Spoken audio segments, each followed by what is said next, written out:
Hello friends, Git सीखने की series में आज हमारा लेक्चर नंबर 4 का पार्ट 4 है।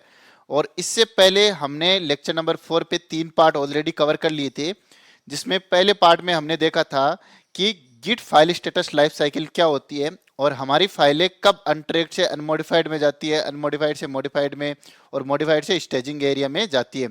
तो इन सारों की थ्योरी हमने 4.1 में कवर की थी और 4.2 और 4.3 में हमने अपने फाउंडर यानी कि गिट बेस के साथ अपना सारा प्रैक्टिकल देखा था और देखा था कि कब हमारी फाइलें अनट्रैक्ड से मॉडिफाइड में जाती है अनमॉडिफाइड में, कब अनमॉडिफाइड से मॉडिफाइड में जाती है, कब मॉडिफाइड से स्टेज में जाती है और यहाँ पे भेजने के लिए हमें कौन कौन सी कमांड चलानी पड़ती है।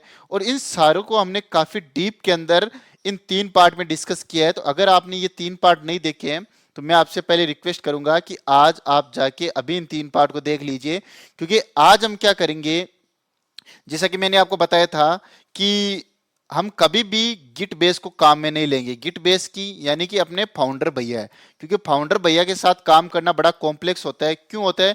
क्योंकि हमें बहुत सारी कमांड्स चलानी पड़ती है। और ये चीज आपने अपने पिछले वाले 2 वीडियो में देखी होगी कि हम जब अनट्रैक्ड से अनमॉडिफाइड में आते हैं तब हमें कोई कमांड चलानी पड़ती है, अनमॉडिफाइड से फिर अपन यहाँ पे जाते हैं, फिर यहाँ से स्टेजिंग एरिया में जाते हैं तब हमें कुछ कमांड चलानी पड़ती है, अपने चेंजेस को सेव करने के लिए कुछ कमांड चलानी पड़ती है। तो ऐसे क्या होता है कि गिट के अंदर हमारे पास हजारों कमांड्स है, तो हम उन कमांड्स को कभी याद नहीं रख पाएंगे। तो इसलिए आज हम जो करेंगे वो हम अपनी आगे की आने वाली जर्नी में हमेशा करेंगे। आगे की आने वाली जर्नी का मतलब आप जब प्रैक्टिकल वर्ल्ड के अंदर काम करोगे तब आप वो चीज काम में लोगे। क्यों? क्योंकि उसके साथ काम करना आपकी लाइफ को बहुत ज्यादा आसान बना देगा। तो फ्रेंड्स, अब हम चलते हैं अपने प्रोजेक्ट पे।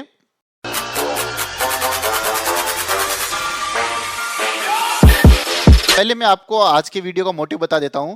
जो काम हमने लेक्चर नंबर 4.2 और 4.3 में किया था फाउंडर की हेल्प से, वो आज सारा का सारा काम हम देखेंगे सीईओ की हेल्प से। और यहां पे आपको रियलाइज होगा कि सीईओ की हेल्प से, सीईओ यानी अपने वीएस कोड की हेल्प से हम ये सारा काम इतना आसानी से बिना कमांड के कैसे करेंगे। तो फ्रेंड्स, आज का वीडियो काफी इंटरेस्टिंग होने वाला है, तो आप वीडियो को लाइक कर दीजिए। और चलिए हम चलते हैं हमारे प्रोजेक्ट पे, जिसको अभी गिट से हम ट्रैक कर रहे थे। तो ये हमारा प्रोजेक्ट है जिसको हमने अभी तक अपनी जर्नी के अंदर काम में लिया है। और अगर मैं इसको आपको फ्रंट एंड पे दिखाऊं तो ये कुछ ऐसा दिखता है, ठीक है।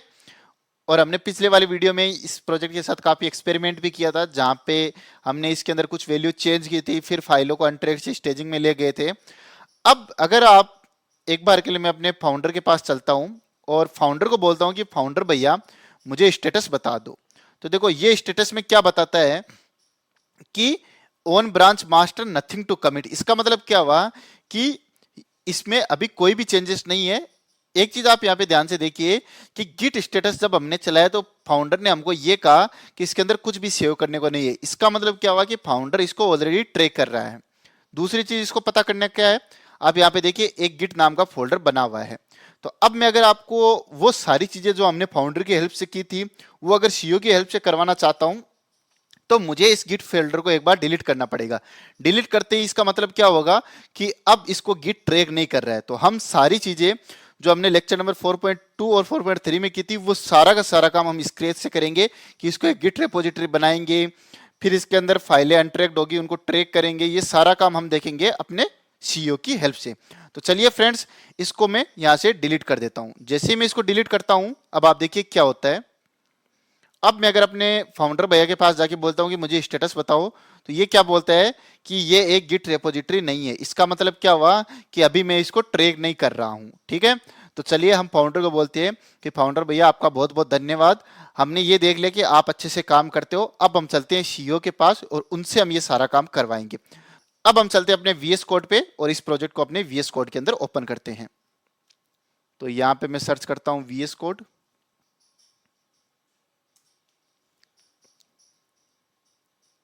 तो फ्रेंड्स, यहाँ पे मैंने अपने प्रोजेक्ट को ओपन कर लिया है। अगर आपको नहीं पता प्रोजेक्ट को कैसे ओपन करते हैं तो आप यहाँ पे फाइल पे आके यहाँ पे ओपन फोल्डर करके अपने प्रोजेक्ट को ओपन कर सकते हो। जैसे मेरा ये प्रोजेक्ट था तो मैंने इसको ऑलरेडी गिट के अंदर ओपन कर रखा है, ठीक है। अब हमारा काम क्या होता है, चाहे वो फाउंडर हो चाहे वो सीईओ, सबसे पहले हमें ये देखना पड़ता है कि जो प्रोजेक्ट हम अभी ट्रैक के लिए दे रहे हैं क्या वो ऑलरेडी ट्रैक हो रहा है। अगर हो रहा है तो हमको इसको दोबारा ट्रैक करने की जरूरत नहीं है, अगर नहीं हो रहा है तब हमको इसको ट्रैक करना पड़ेगा। तो फाउंडर के पास हम कौन सी कमांड चलाते हैं ये चेक करने के लिए, हम चलाते हैं गिट स्टेटस, ठीक है। और गिट स्टेटस जब हम चलाते हैं तो फाउंडर हमको बताता है कि ये गिट रेपोजिटरी नहीं है। सिमिलरली यहाँ पे सीईओ के पास कोई कमांड नहीं है, आप इस बटन को दबाइए और देखिए क्या होता है। यहाँ पे क्या बोला गया है, the folder currently open does not have a Git repository, you can initialize a Git repository which will enable source control feature. यानी कि अभी आपका ये प्रोजेक्ट है, इसको गिट ट्रैक नहीं कर रहा है। अब अगर आप गिट से इसको ट्रैक करवाना चाहते हो तो आप इस बटन पे क्लिक कर दीजिए, जो कि हम चाहते हैं। तो जैसे ही आप इस बटन पे क्लिक करोगे ये इंटरनली क्या करेगा, ये गिट इनिट कमांड चला देगा, ठीक है। अब देखिए जैसे ये गिट इनिट कमांड चलेगी तो आपको यहाँ पे बहुत सारी फाइलें दिख रही होगी, ठीक है। ये फाइलें हमको क्यों दिख रही है, क्योंकि अब ये तुरंत स्टेटस वाली कमांड है, ये अपने आप चला देता है। जैसे ही आप इसके ऊपर क्लिक करते हो ये स्टेटस वाली कमांड ऑटोमेटिक चला देता है। तो अब आपको स्टेटस में ये क्या बता रहा है कि ये इतनी सारी फाइलें हैं जिसको ये ट्रैक नहीं कर रहा है। पता कैसे चलेगा, यहाँ पे देखिए यहाँ पे क्या लिखा हुआ है, यू का मतलब क्या होता है, अनट्रैक्ड। यानी कि अभी ये इतनी सारी फाइलें हैं, आपने इसको एक गिट रेपोजिटरी बना दिया, आपने सीईओ को बोला कि इसको एक गिट रेपोजिटरी बना दो, आपने एक बटन पे क्लिक किया, ये गिट रेपोजिटरी बन गई। और अब वो ये बोल रहा है कि देखो जिन जिन फाइलों पे यू लगा हुआ है इसका मतलब क्या हुआ, हम इनको ट्रैक नहीं कर रहे हैं। अब आप कह रहे हो कि ठीक है इनको हमको ट्रैक करना है, तो ट्रैक करने के लिए आपको क्या करना है, अगर आपको इस फाइल को ट्रैक करना है आप यहाँ पे प्लस का बटन दबाइए और देखिए ये क्या चली गई, स्टेजिंग एरिया में चली गई। यानी कि ट्रैक भी हो गई और स्टेजिंग एरिया में भी चली गई, जैसा कि हमने बताया था कि फर्स्ट टाइम पे ये होता है। चलो ठीक है, इसको भी अपन ट्रैक करते हैं और देखिए ये भी स्टेजिंग एरिया के अंदर चली गई। और अभी आप देखोगे यहाँ पे ए दिख रहा है, यानी कि इंडेक्स एडेड, यानी कि ये स्टेजिंग एरिया के अंदर चली गई है, ठीक है। अब इसी तरीके से आप इन सारी फाइलों को अगर एक साथ ऐड करना चाहते हैं तो आप यहाँ पे चेंजेस पे क्लिक कीजिए और यहाँ पे प्लस पे ओके कीजिए, ये सारी की सारी फाइलें आपकी स्टेजिंग एरिया के अंदर चली जाएगी। थोड़ा सा टाइम लेगी। तो फ्रेंड्स अब आप देखिए ये सारी की सारी फाइलें अब स्टेजिंग एरिया के अंदर चली गई है, ठीक है। ये थोड़ा सा टाइम लेती है पहली बार, क्योंकि बहुत सारी फाइलों को ट्रैक करने के लिए। तो चलिए अपना इतना काम हो चुका है। अब हम क्या कह रहे हैं गिट को कि आपने सारी की सारी फाइलों को स्टेजिंग एरिया में डाल दिया, अब एक बार के लिए अभी तक जो स्टेटस है उसको सेव कर दो, क्योंकि इससे पहले गिट ट्रैक नहीं कर रहा था। तो आप इन फाइलों को एक बार के लिए सेव कर दो। सेव करते टाइम आप कमिट मैसेज रख दो, इनिशियल कमिट, जिसका मतलब क्या हुआ कि हमने गिट रेपोजिटरी बनाई और वहां पे इतनी सारी फाइलें थी, तो हमको नहीं पता इससे पहले इन फाइलों में क्या था, अभी उस मोमेंट पे हम इन फाइलों को सेव कर रहे हैं। तो आप यहाँ पे लिख दीजिए इनिशियल कमिट, यहाँ पे आप कमिट मैसेज लिखिए और यहाँ पे इस बटन को दबाओगे तो देखिए क्या होता है, थोड़ा सा वेट कीजिए। और आप देखिए अब यहाँ पे सारा कुछ क्लीन है। क्लीन होने का मतलब क्या हुआ कि जो अपना गिट बोलता है कि सारा का सारा क्लीन है, आपने सारे चेंजेस सेव कर रखे, अभी आपने कुछ भी चेंजेस नहीं किए। तो आप जैसे ही इस बटन पे क्लिक करते हो ये अपना स्टेटस ऑटोमेटिकली यहाँ पे बता देता है। तो आपको कुछ कमांड चलाने की जरूरत नहीं है। जैसा अगर आप अपने फाउंडर के ऊपर कमांड चलाते हो, अगर मैं आपको दिखाता हूँ, आप सीईओ और फाउंडर को एक साथ काम में ले सकते हो, कोई दिक्कत नहीं है। अगर मैं इस फाउंडर को पूछता हूँ स्टेटस क्या है, STATUS, अरे क्या हो रहा है, देखिए ये क्या कर रहा है, बिल्कुल क्लीन है। और यहाँ पर भी आप देख सकते हो बिल्कुल अपना क्लीन है, ठीक है। अब हम चलिए कुछ एक फाइलों में चेंज करते हैं। तो चेंज हम क्या करेंगे, अगर मैं यहाँ पे आऊँ तो यहाँ पे आपको दिख रहा है लेटेस्ट डिजाइन एंड कॉन्सेप्ट। तो मेरी कंपनी के मैनेजर ने कहा कि देखो ये एंड कॉन्सेप्ट है, इसको हटा दो। और दूसरा ये कैटेगरीज है, इसको अपन कैटेगरी कर दो, ठीक है।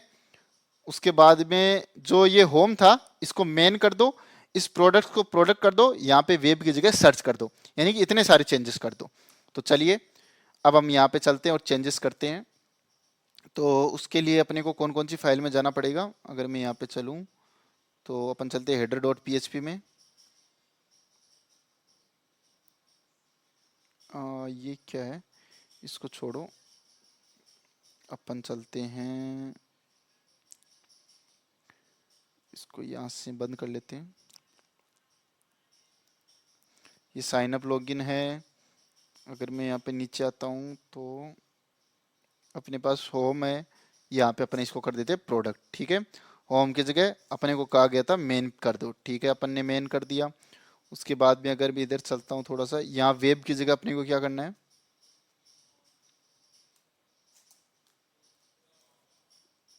सर्च कर दिया हमने, ठीक है। तो ये इतने सारे तो हमने चेंजेस कर दिए हैं, ठीक है। अब चलिए हम चलते हैं दूसरी फाइल में, जिसके अंदर अपने को क्या क्या चेंजेस करना था।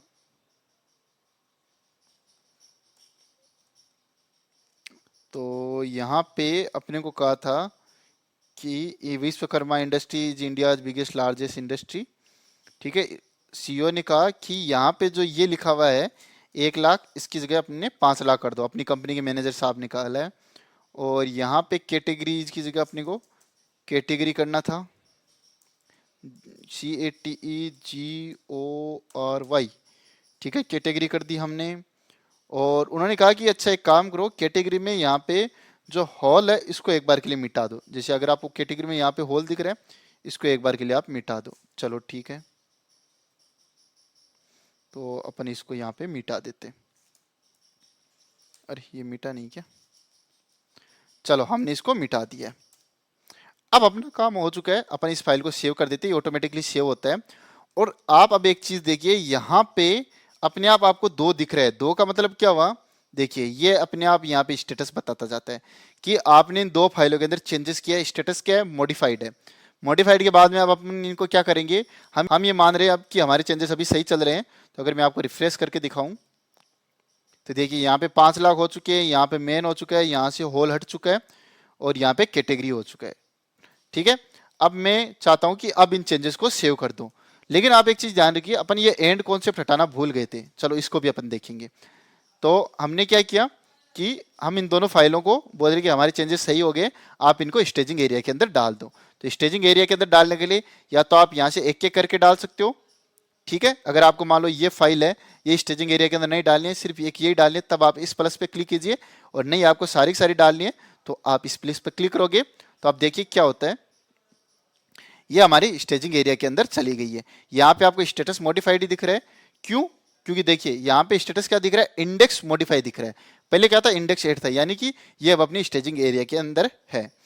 अब आपने क्या सोचा कि यार मैं इस चीज को तो भूल ही गया, सर ने मुझे कहा था ये एंड कॉन्सेप्ट भी हटाना है, तो चलिए मैं इनको हटा देता हूँ। तो अपन चलते हैं home.php में वापस, और ये एंड कॉन्सेप्ट है, ये क्या है जो भी हटा देते हैं इसको, ठीक है। तो ये अपने को कहाँ पे मिलेगा,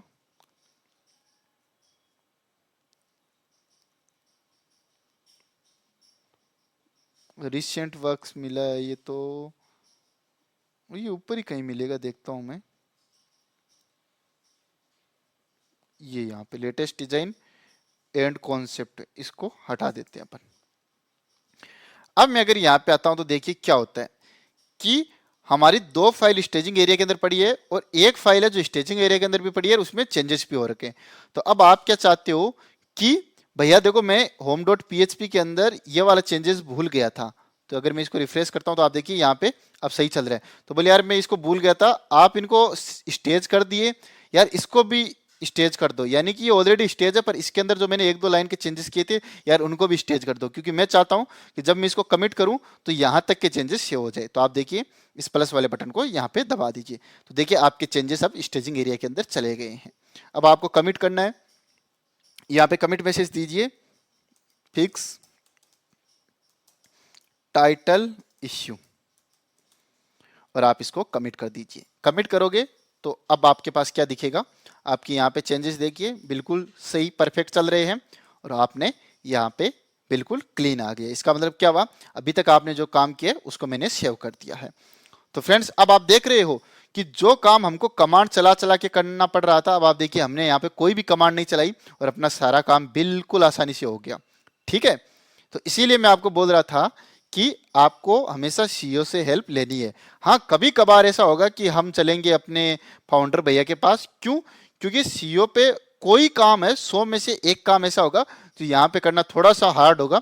हार्ड मैं नहीं कहूंगा, लेकिन आप फाउंडर की हेल्प से करवाओगे तो अच्छा होगा, लेकिन 99% काम अपन अब सीईओ से ही करवाएंगे।